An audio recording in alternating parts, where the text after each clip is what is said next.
Gulbarga city के Kidwai cancer hospital के doctor की लापरवाही की वजह से एक 55 साल खातून की डेथ होने का वाक़या पेश आया है। बताया जा रहा है कि किडवाई कैंसर हॉस्पिटल में एक खातून जिसका नाम नागम्मा है और उसकी उम्र 55 साल है, हरती हडगिल गांव की ये रहने वाली थी। उन्हें कैंसर के इलाज के लिए एडमिट किया गया था। नागम्मा को लीवर के कैंसर हुआ था और नागम्मा की हालत काफ़ी नाजुक थी। नागम्मा को प्लेटिव कीमोथेरेपी देने के बाद उनकी हालत और भी नाजुक हुई, उस वजह से उनकी डेथ हो गई। नागम्मा के बेटे ने कहा कि डॉक्टर की लापरवाही की वजह से हमारी मां की डेथ हुई है।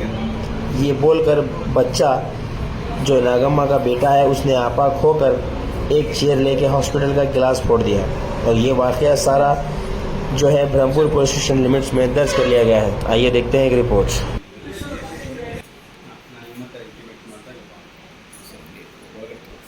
तो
हल्की अड़गी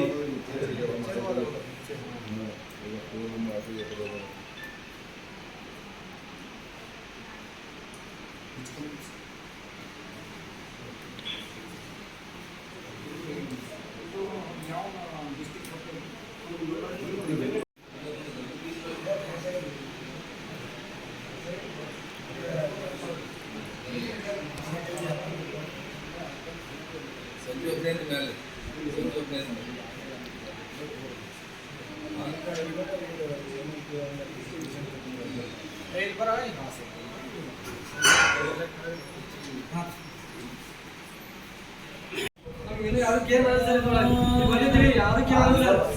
ಡಾಕ್ಟರ್ ಬೇಕು ಸರ್, ಸುಮ್ ಕೇರ್ ಮಾಡ್ತಾರೆ, ಸುಮ್ ಏನು ಮಾಡಲ್ಲ ಸರ್. ಸುಮ್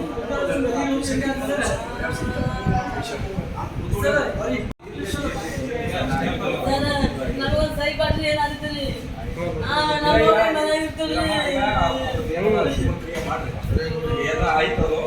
ನಮಗೆ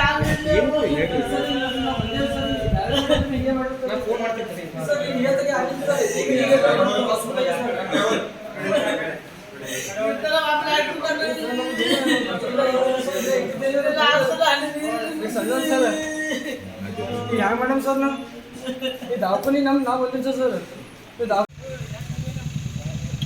पेशंट आता इकडे झाले ना पेशंट आहे ना